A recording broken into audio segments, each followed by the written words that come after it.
신약에서 그 여러 가지가 있는데 그 중에서 이 고린도 교회는요 신학적이면서도 학문적이면서도 굉장히 실천적입니다. 그러니까 실용적인 그런 삶에 또 교회 가운데 도움을 주는 서신에 속하고요. 그리고 구체적입니다. 굉장히 실제적이고요. 그래서 단순히 그냥 머릿속에 추상적인 관념이 아니라 우리의 그 일상생활에서 어떻게 역동적이며 또한 실천적으로 그 살아가야 하는지를 좀 구체적으로 좀 사실들을 보여줍니다.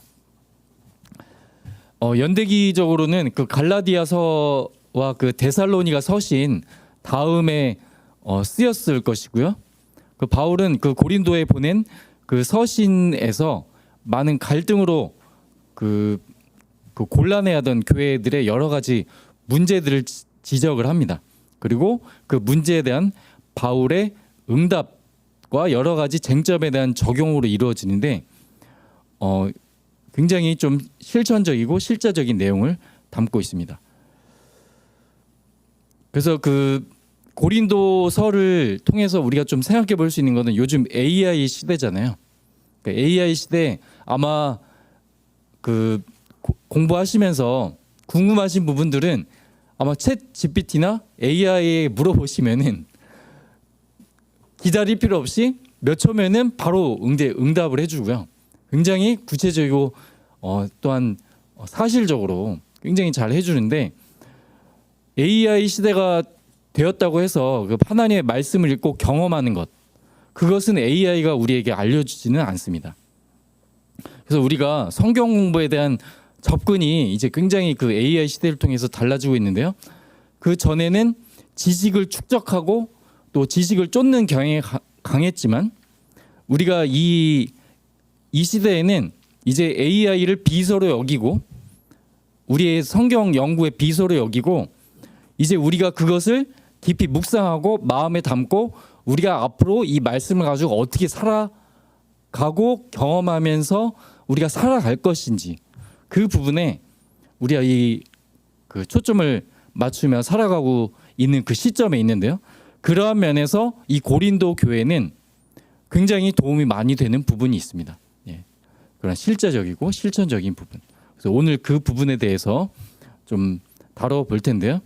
좀 내용이 좀 방대해서 두 서신서를 한꺼번에 보는 이유가 있습니다. 그 이유는 고린도 교회의 서신, 고린도 교회에게 보낸 서신이라는 공통점이 있고요. 그 전서 후서가 또 연결되어 있습니다. 그래서 저희가 고린도서로 같이 보고 있는데요. 먼저 고린도 전서 좀 사실에 대해서 정보에 대해서 살펴보면요. 고린도 전서의 저자는 바울이고요. 연대는 53년 혹은 54년입니다. 기록 장소는 에베소고요. 고린도서 16장 8절에 내가 오순절까지 에베소에 머물려 함은 이렇게 기록되어 있는데요. 에베소가 기록 장소라고 볼 수 있고요. 수신자는 고린도 교회입니다. 그래서 핵심 요절은 고린도전서 13장 1절에서 3절 말씀이고요. 아마 다 아시는 말씀 그 13장 사랑장인데 내가 사람의 방언과 천사의 말할지라도 사랑이 없으면 소리나는 구리와 울리는 꽹과리가 되고 그래서 사랑이 없으면 내게 아무 유익이 없느니라 이 내용을 핵심 요절이라 볼 수 있겠습니다. 그리고 기록 목적 우리가 보면요. 고린도전서는 교회 분열에 또한 파당 문제, 또한 소송 문제, 그리고 교회 우상 숭배 관련에 대한 의문들, 그리고 결혼, 그리고 영적인 은사적인 문제, 또 구원의 속성과 부활 교리 등 여러 가지 그 문제들을 다루기 위해서 기록이 되었습니다. 그 기록 상황은 그 고린도전서는 그 구두로 그 보고한 그 한 것과 고린도 교인들에게 그 교인들로부터 온 편지라는 두 가지 경로로 통해 전해진 그 정보에 대한 그 응답이었습니다. 예. 그러한 것으로 기록이 되었고요. 고린도 전서는 그 두 번째 편지입니다. 고린도전서 5장 9절에 내가 너희에게 쓴 편지에 음행하는 자들을 사귀지 말라 하였거니와라고 되어 있는데요. 이는 이전에 편지를 한 번 더 썼다는 것을 의미하고요. 근데 그 편지, 앞서 첫 번째 쓴 편지는 현재로서는 존재하지 않습니다. 그래서 고린도전서는 글로의 집으로부터 좋지 않은 소식을 듣게 되었고, 또한 편지도 받았고, 또 어떤 사람이 와서 이야기해준 후에 쓴 편지라는 점을 먼저 우리가 볼 수 있겠고요. 또 고린도 후서를 저희가 또 기본적인 정보를 보겠습니다. 저자는 사도 바울이고요. 연대는 54년에서 55년경이고 기록 장소는 마게도냐나 빌립보라고 보고 있습니다. 그 바울은 그 마게도냐에서 고린도 후서를 기록했는데요. 또 일부 또한 그 고대 사본들은요 빌립보에서 기록했다고 또 구체적으로 언급을 하기도 합니다. 그래서 두 가지라고 볼 수가 있고요. 수신자는 고린도와 아가야 지방에 있는 교회들이고요. 그래서 그 고린도후서 1장 1절에 고린도에 있는 하나님의 교회와 또 온 아가야에 있는 모든 성도에게라고 기록되어 있습니다. 핵심 요절은 고린도후서 5장 16절부터 21절까지고요. 또 5장 17절은 그런즉 누구든지 그리스도 안에 있으면 새로운 피조물이라 이전 것은 지나갔으니 보라 새 것이 되었도다라고 선언을 합니다. 그 기록 목적은 첫 번째로 바울의 사도성을 변호합니다. 두 번째는 새 언약의 속성, 세 번째는 그 구제 연보를 위한 희생적인 헌신과 독려, 네 번째는 거짓 사도들의 주장에 대한 문제 제기를 위해서 기록되었고요. 마지막으로 기록 상황은요, 그 교회의 상황에 대한 디도의 보고에 이어서 거짓 사도들의 침입에 대한 그 정보를 접한 것이 기록의 그 한 배경이 그 되었고요. 그러니까 고린도 후서 배경을 간단히 설명해드리면 고린도 후서는 바울의 고난 가운데 잉태된 편지입니다. 그래서 사역지를 떠나서 쫓겨나서 이제 막 이동을 하고 있는데 에베소에서 그 아뎀이 그 폭동 사건을 겪고 나서 그 사도행전 19장에 이 그 소요 사건이 그 이후에 마게도니아로 옮길 수밖에 없었던 그런 상황들. 그래서 바울이 경황이 없었을 것입니다. 아마 그 옮기고 있는 상황 가운데. 그럼에도 불구하고 바울은 일꾼이 어떠해야 한다는 근본 정신을 잃어버리지 않았던 그런 내용들을 우리가 좀 볼 수 있습니다. 그래서 고린도전서 그 저자를 보면요, 사도 바울이라는 것이 그 아주 정확하게 되어 있고요. 내적 증거도 고린도전서 1장 1절에 하나님의 뜻을 따라 그리스도 예수의 사도로 부르심을 받은 사울이라고 또 자신을 소개하고 있고요. 그리고 고린도전서 16장 21절에 나 바울은 친필로 너에게 문안하노라 이렇게 나와 있습니다. 그래서 여러 가지 정황으로 봤을 때 고린도 전서의 저자는 사도 바울이다 이렇게 볼 수가 있겠습니다. 고린도 후서의 저자를 또 한번 보도록 하겠습니다. 고린도 후서에 대한 바울의 저작성도 거의 확실합니다. 네. 그래서 여러 가지 외적 그 외적 증거에서도 나타나고 있고요.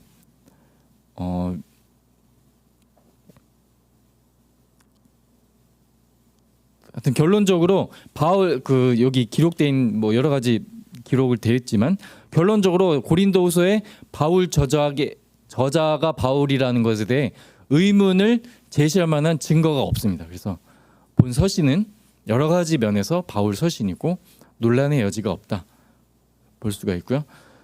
그리고 공동 발신자가 있습니다. 그 소스데네와 디모데가 있는데요.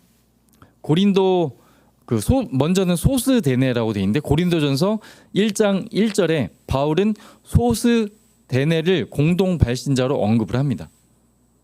그래서 여기서 우리라는 그 1인칭 복수 대명사가 사용되는 것을 보았을 때 본 서신을 작성할 당시 일반적으로 바울에게 정했던 그 역할보다 더 큰 역할을 소스데네가 수행했다라는 점을 또 암시한다라고 또 추정하는 관점도 있습니다. 근데 고린도전서의 그 소스데네는 그 고린도에서 유대인들이 바울을 갈리오에게 고발한 이후에 구경꾼들에게 매맞은 회당장인 그 사도행전 18장 17절의 소스데네와 동일 인물일 수도 있다는 그런 관점도 있습니다. 그렇다면 소스데네는 고린도전서가 기록될 당시 예수님을 추종하는 자였고, 또한 한때는 박해했던 사도 바울의 사역을 후원하고 지지했던 그런 역할들을 했다라는 그 사람으로 보일 수 있는데요. 그리고 회당당 그리스보가 회심한 다음에 회당장 자리는 소스데네에게 주어졌다고 사도행전 18장 17절에 나와 있는데, 결국에는 이 소스데네는 결국 그리스보를 따랐을 것입니다. 그래서 소스데네가 이렇게 설명을 드렸고요. 두 번째로 디모데입니다. 고린도 후서 1장 1절에 바울은 디모데를 공동 발신자로 언급을 하는데요. 그 디모데는 많이 들어보셔 아시겠지만 바울은 디모데를 두 번째 선교 여행 중에 만났고요. 사도행전 10장 1절에, 그리고 이 둘은 평생 친구가 되었습니다. 바울의 두 서신 디모데전 후서는 개인적으로 디모데에게 보낸 편지고요. 그리고 디모데는 다른 어떠한 사람들보다 바울 서신의 공동 발신자로 기록이 되어 있습니다. 그 디모데는 고린도 후서뿐만 아니라 5개의 바울 서신, 즉 빌립보서, 골로새서, 데살로니가 전후서, 빌레몬서에도 공동 발신자로 그 모습으로 나타납니다. 그 디모데는 이렇게 말씀드릴 수 있는데요. 디모데가 바울에 앞서 그 고린도에 도착하기 때문에 바울은 고린도 교인들에게 디모데를 존경하는 마음으로 대하라고 당부를 하는 내용이 고린도전서 16장에 나오고요. 그리고 디모데는 바울의 뜻을 전달하고 있는 사람이었고, 바울의 영적 아들로서 그러한 주님의 사랑과 신실함을 본으로 보여주었습니다. 자, 바울과 고린도 교회의 그 서신 교류 연대기를 좀 보면요. 연대기적으로 보면 첫 번째 그 방문이 있었습니다. 그러니까 50년에서 52년경으로 추정되는데, 바울이 고린도 교회를 개척했습니다. 이게 사도행전 18장에 나온 내용인데, 이때 바울이 그 아굴라와 브리스게를 만나서 천막 제조 판매를 하며 동업을 했고, 안식일마다 회당에서 설교를 했습니다. 고린도에서 약 18개월 정도를 보냈고요. 그리고 두 번째는 고린도 서신 A입니다. 그러니까 바울이 이전 편지를 작성했는데, 이것이 고린도전서 5장 9절 또 11절에 나와 있는데요. 이거를 고린도 서신 A라고 부르며 현재는 알 수가 없습니다. 보존되지가 않았어요. 그 세 번째 고린도 서신 B가 있습니다. 이것이 53년에서 54년경에 바울이 에베소에서 고린도 전서를 기록했는데요. 이것이 고린도전서 서신 B입니다. 고린도전서 10장 8절에 이분이 나와 있고요. 그리고 네 번째로 두 번째 방문과 고린도 서신 C가 있습니다. 이 고통스러운 방문이라고 고린도 후서 2장 1절에 나와 있는데, 이후에 고통스러운 편지를 작성을 했습니다. 이거를 고린도 서신 C라고 부르며 현재 이것도 보존되지가 않습니다. 그리고 다섯 번째로 고린도 서신 D가 있습니다. 54년에서 55년경에 바울이 마게도냐에서 고린도 후서를 작성했고요. 이것이 고린도 후서 서신 D고요. 그리고 여섯 번째로 세 번째 방문이 있습니다. 바울의 그 세 번째 고린도 방문이 사도행전 20장 2절에 나와 있는데요. 그러니까 고린도 교회는 소식을 보내오고 글로의 집사람으로부터 소식을 들었다라고 고린도서 1장 11절에 나와 있는데, 고린도 교회는 소식만 보낸 것이 아니라 공식적으로 편지도 보냈고, 그 스데바나 그리고 브드나도 아가이고가 이 편지를 가져간 것으로 보입니다. 이것이 고린도서 10장 17절에 나와 있는 내용인데요. 그래서 바울이 첫 번째 편지를 썼지만 두 번째 편지를 안 쓸 수가 없었고요.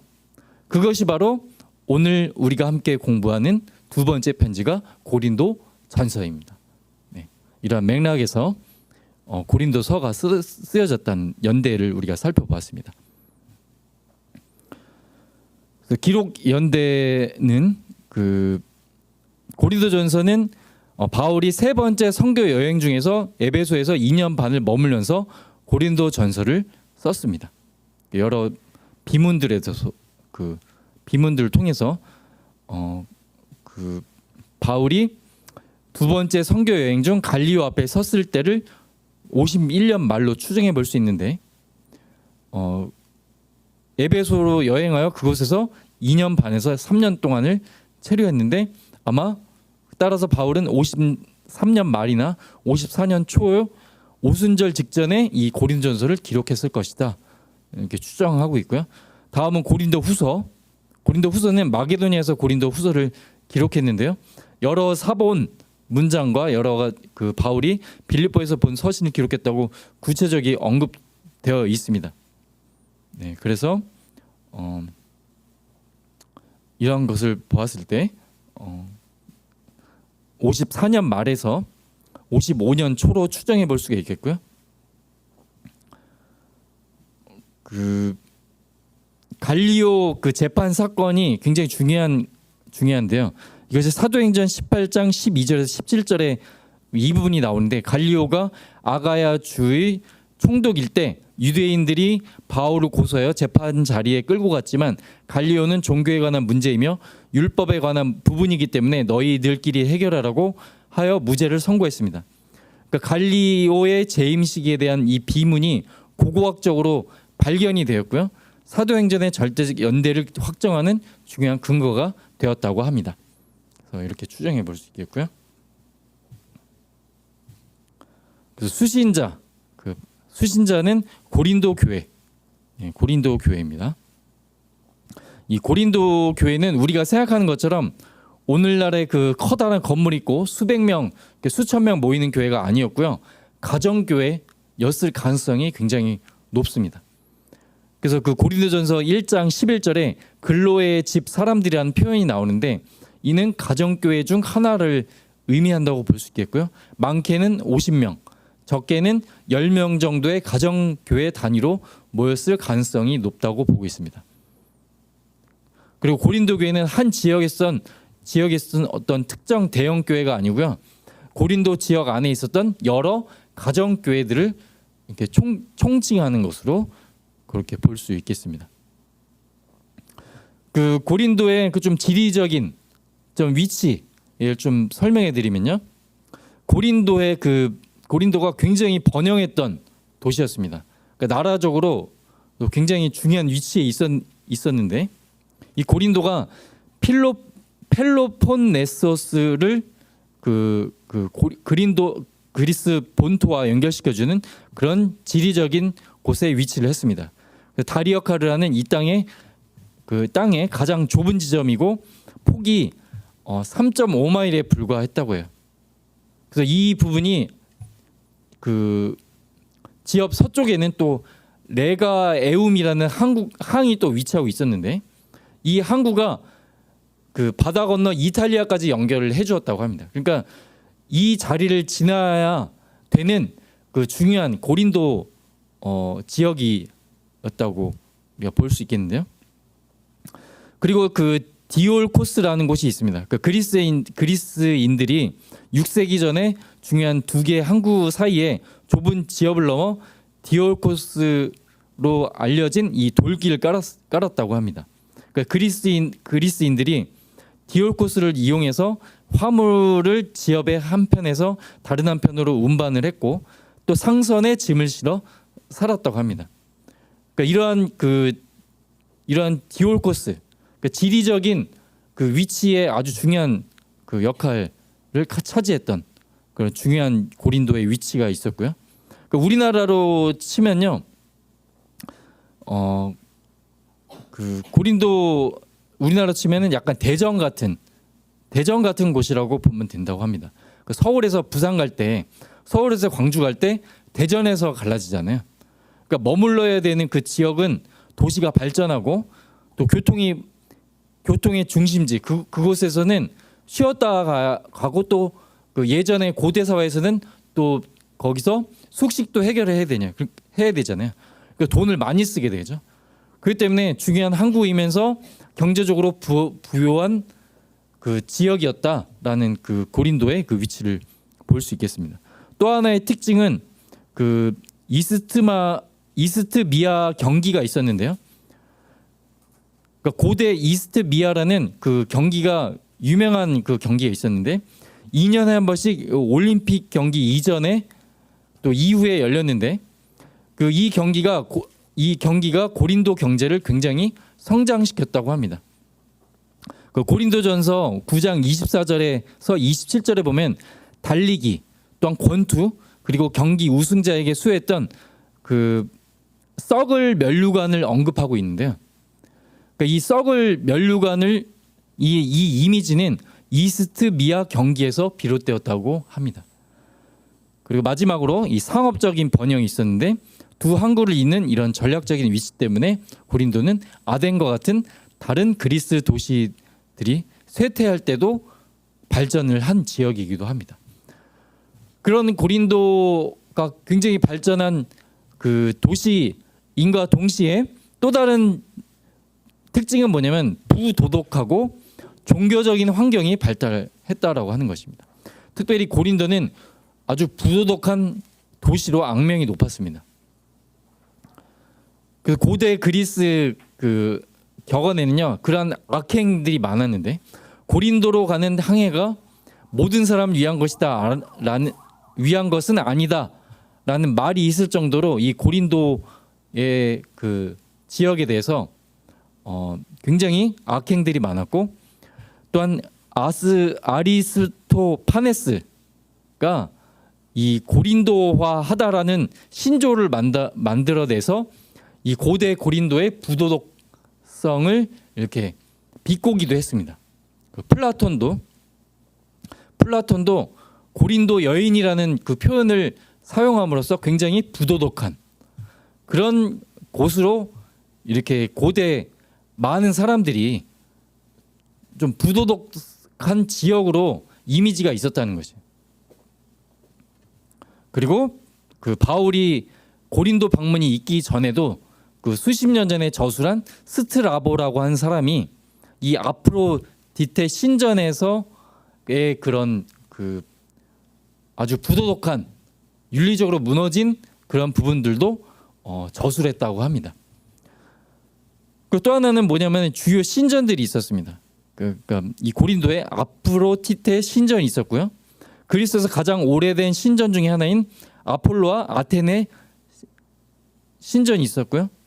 그리고 병원 역할을 했던 치료의 신 아스클레피오스 신전, 그리고 황제 숭배 신전이 있었다고 합니다. 그 당시 그 또한 그 이방 그 제사장의 머리 깎는 풍습이 그 있었는데요. 그러니까 당시 그 문화에서 머리를 미는 것은 그 여성들이 당하는 최고의 수치였는데 바울이 이 머리를 가리지 않는 것을 이와 같은 부끄러운 행위로 지적을 했다고 합니다. 그리고 고린도 서신과의 연관성이 있는데요.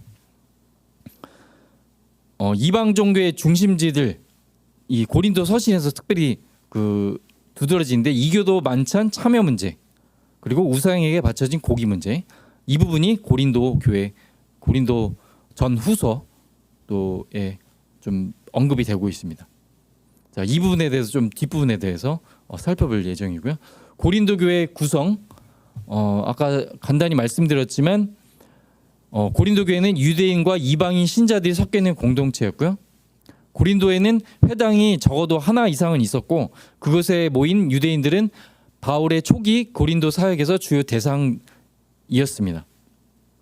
바울은 유대인들의 저항 때문에 회당 사역은 그만두었지만 회당장 그리스보가 복음을 받아들이고 온 가족과 함께 침례를 받은 것이 사도행전 18장 8절에 나옵니다.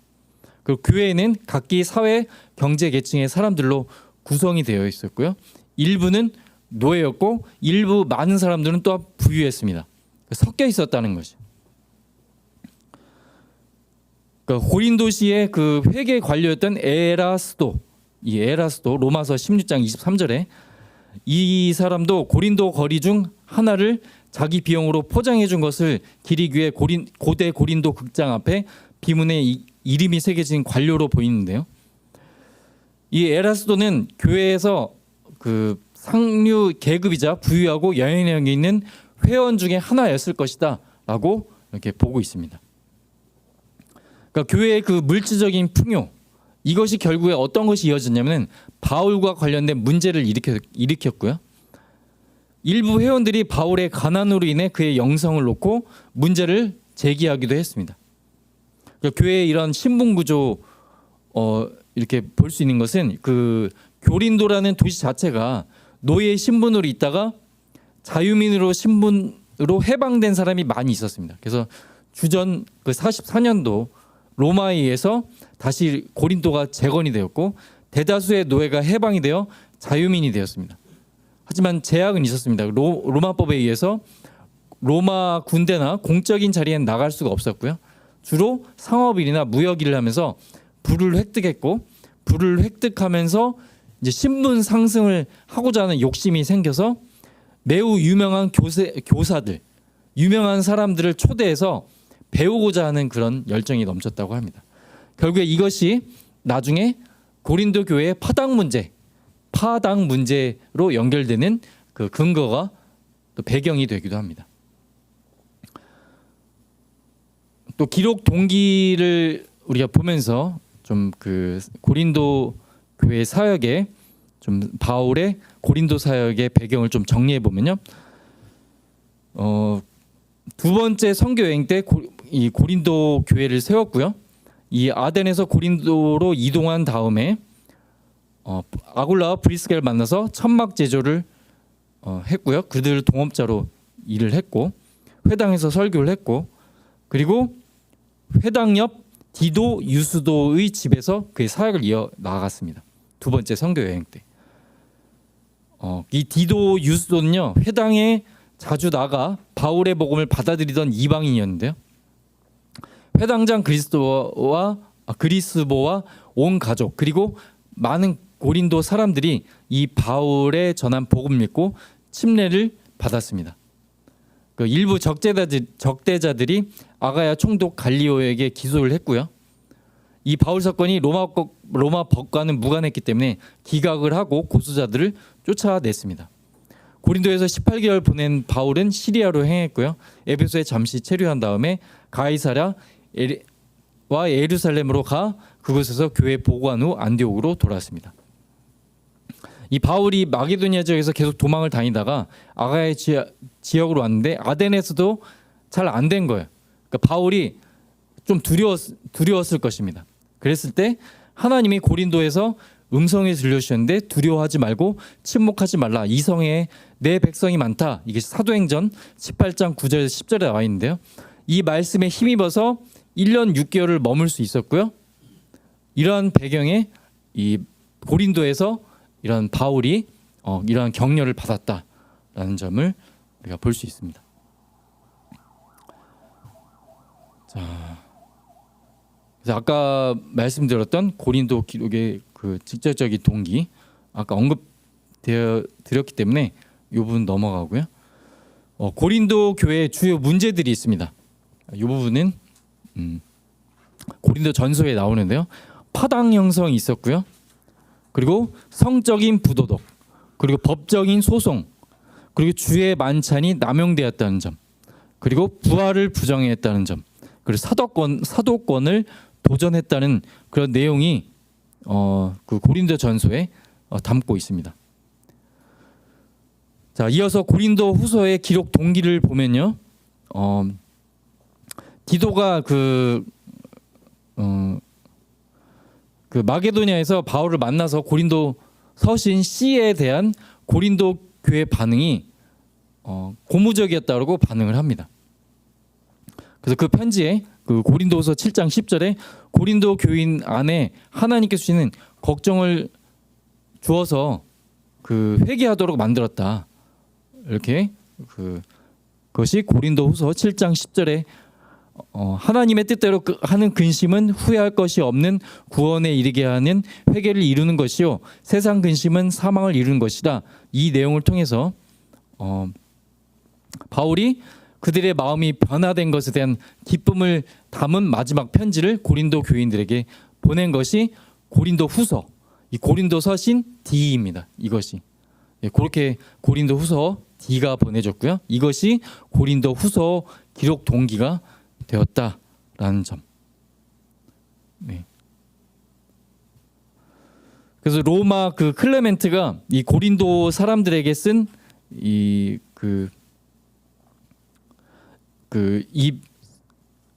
서신이 효과적이었고 고린도 교회가 이 서신으로 인해서 반세기 동안 모범적인 교회가 되었다라고 전해지고 있습니다. 그래서 고린도 후서의 4가지 기록 목적을 보면요. 첫 번째는 신빙성에 대한 그 변호. 그러니까 바울의 그 여행 계획은 대적자들의 어떤 표적이 되었는데요. 바울은 일관성이 없고 고린도 교인의 신뢰를 받을 수 없다는 그런 비난을 많이 했는데 이것에 대한 자신의 신빙성을 변호를 하기 위해서 썼고요. 두 번째는 징계받은 교인들에 대한 회복입니다. 그래서 바울은 자신의 악한 감정을 가지고 공격했다가 교회 전체로부터 징계를 당한 교인들을 회복시키기 위해서 편지를 적었고요. 또한 사도직 변호 그리고 구제 연보 이행을 촉구하기 위해서. 그러니까 전서와 후서의 권위는 좀 다르게 상당히 좀 다른데요. 전서에서는 바울에게 사람들이 소식도 보내고 편지도 보내면서 묻습니다. 근데 후서는 그 바울을 의심하는 겁니다. 이 사람이 사역자가 진짜 맞나? 우리 사랑하는 거 맞나? 라는 그런 질문을 했다라고 하는 것입니다. 그래서 바울이 고린도 후서에는요. 거기에 대해서 설명하기가 매우 바빴습니다. 그 후서에 그런 내용들이 굉장히 많이 담고 있어요. 그런 특징이 있다는 점. 자, 그래서 고린도 후서에 거짓 사도들의 어떤 정체에 대해서 얘기를 하면서 그 부분에 대한 좀 이야기를 하는데요. 그 10장부터는 바울이 단호하게 그 거짓 교사들과 자기를 비교하는 내용이 나옵니다. 그러면서 그 어떠한 사람이 진짜 일꾼이냐 잘 봐라. 너희들이 나를 비난했지. 하지만 저 거짓 교사들보다 나를 본받아야 돼. 이러한 내용이 10장부터 13장 13절까지의 내용이 이렇게 나옵니다. 그래서 그 진짜 복음의 순수성을 지키려 했던 것들을 좀 강조하고 있고요. 그리고 거짓 사도들의 특징 이것들을 좀 학자들이 재구성했는데 첫 번째는 우월성을 주장을 했고요. 두 번째는 자격을 과시했습니다. 그리고 세 번째는 바울을 비난했습니다. 특별히 그 갈라디아서 4장 13절에서 14절에 보면 바울에게 육체적인 질병이 있었다라고 좀 볼 수가 있는데요. 이 거짓 교사들이 이러한 세상적인 기준으로 바울을 좀 공격을 했다는 것을 좀 알 수가 있습니다. 이 거짓 사도의 특징으로. 그래서 거짓 사도의 가르침의 특징은 첫 번째는 다른 예수를 전했습니다. 그러니까 유대적 그 관점에서 예수님을 완전히 그냥 인간적으로 보고 율법 준수의 모델로만 봤습니다. 유대적 관점에서는. 근데 영지주의 관점에서는 육체적인 몸이 일시적인 거기 때문에 그냥 예수님을 신적인 권위자, 그러니까 기적만 행하는 권위자라고 이렇게 다른 예수님을 전했습니다.